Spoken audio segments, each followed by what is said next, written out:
Guys, welcome back to Booze and Food, aka The Art of Whiskey, aka The Best Whiskey. And our guy Buck is one of the guys who introduced me to some of the better than average. Next to the blendery, you bring me some of the best stuff to try. Now, Buck, if you don't mind, man, walk them through these 3 bottles, what makes them special, and what makes a whiskey friend, because you bring good friends and good people in here, and then you're happy to share with as many people as possible as well, which we're all grateful for, and you don't hold anything back. You buy the best stuff, you share the best stuff, you give us the best stuff.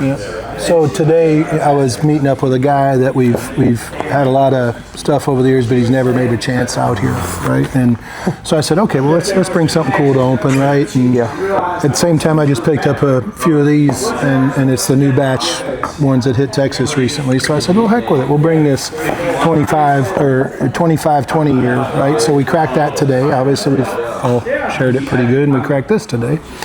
But the reality of it was I think what's important is open things with friends, finish things with friends, and that's what I like doing. Yeah, but you have a lot of whiskey friends. Yeah. I mean, like in different ways. You know, but the connections you have give you access to some of the best opportunities to buy the best whiskey too, man. And your position, like, what's the first bottle that like really got you into whiskey? I remember you just said it was Booker's or something? Booker's, yeah, that's where it started. Back in really probably 96 was when I started sipping a little bit of bourbon, quite honestly, right? So, and that's, as we talk about cask strength, fresh cut right out of the barrel, not proof down, which is my jam. And then tell me this too, what is it that you learned, or what made you be so willing to share? Because that's the other thing too, man. I used to be a stingy bastard for these kind of people. I don't want to give you a fucking thing if I'm being candid. Yeah, no, I got you. But guys like Bucko, I mean, and mind you, one day, you don't know this, I took photos and I have sticky notes. I'm gonna send you the pictures. I have sticky notes. I wrote down every bottle you brought that day, and then I looked up the price of everything. And I was like, damn, Buck allowed us the opportunity to drink about $10,000 worth of whiskey. We've went through a little bit of whiskey for sure. But what'd you learn to share, man? But for me, listen, as you know, I didn't come from much. That's reality. So my pops did a lot for us, but he was a working man, right? And the one thing I always remember was he shared a lot, right? And he made sure that these types of moments were meaningful with people. And that's the piece that kind of came back to me. But isn't that crazy? The working man who doesn't have a lot, make sure everybody... But let me tell you, when it came to sipping a little bit of whiskey, he didn't like whiskey much. But he was a tequila guy, and he liked young girls. You know what I'm saying? That's just me being honest, right? Yeah. So he was very generous, right? But anytime we go out, you know, he was getting the tab, and you better not even think about grabbing that type of stuff.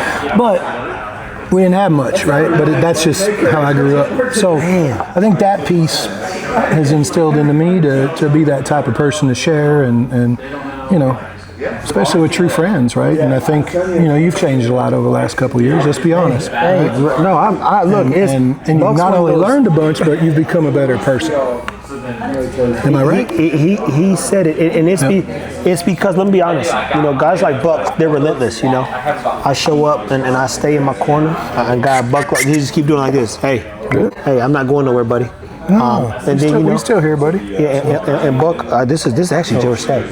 Buck will call you, Buck will stay on you, and mind you, we've had some good conversations at breakfast, just about his upbringing and things that he knows and who he is. So I said, man, I've got to learn to be a better person. I always say it's because of guys like Tim. I no longer represent just my own ideas. It is something way bigger than me, and that is the blendery. That is a Buck. That is a Chance, and so many others. So I say, anytime I get a chance to get within 5 feet of these guys, I got to keep work on my character development.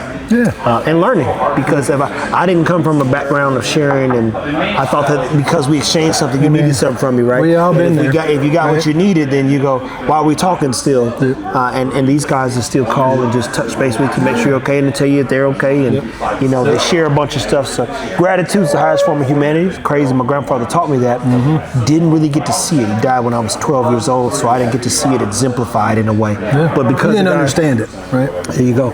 But because of guys like you, I'm learning what that gratitude really means, and part of being grateful is literally in my mind. Let's capture this moment with Buck cracking a fresh pappy. If you watch our shorts, sharing some stags, some wellers, and anything he gets, being fearless in his approach to, hey, you want to try that? Drink as much as you want, you know. And so, Buck, if I never get to say it again, man, big thank you, because as you said, you see me grow quite a bit.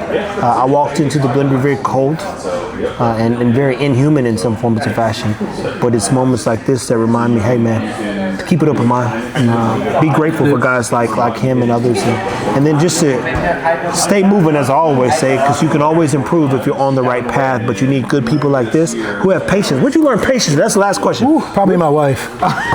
So that's just me being honest. Hey, that patience you have, even dealing with somebody as hard as I am to deal with you, like, you are patient.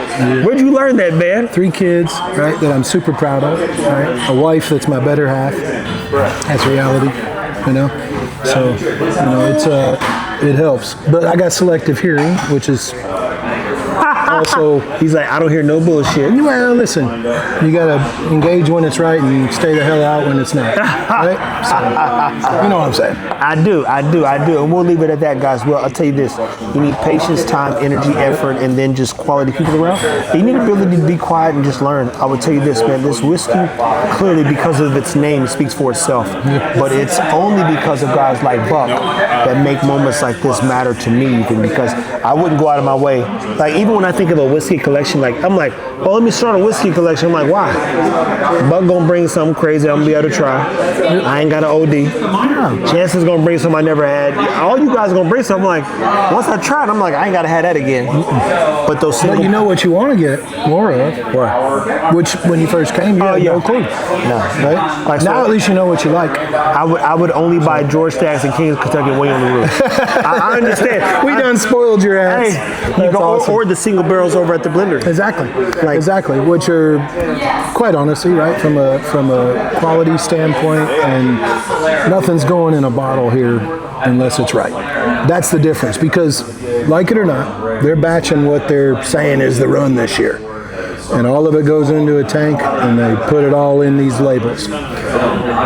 What we do here is different, right? It ain't going in a bottle until we all know it's right. So and that's important for everybody to know.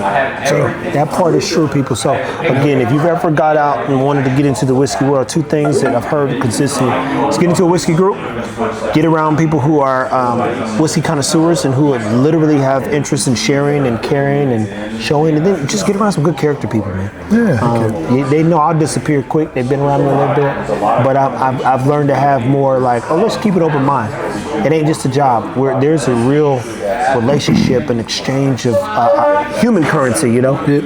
And that's just good people. We're all getting better. Man. So that's what's important. So look, Buck, as always, man, thank you a ton, my friend. Cheers, buddy. Hey, yeah, absolutely. I'm about to pour some of this right here, guys. If you never had Go ahead, pour it up. but we got to do it short. So when you see it in the short, just remember, it's because of Buck. Keep it whiskey. Thank you.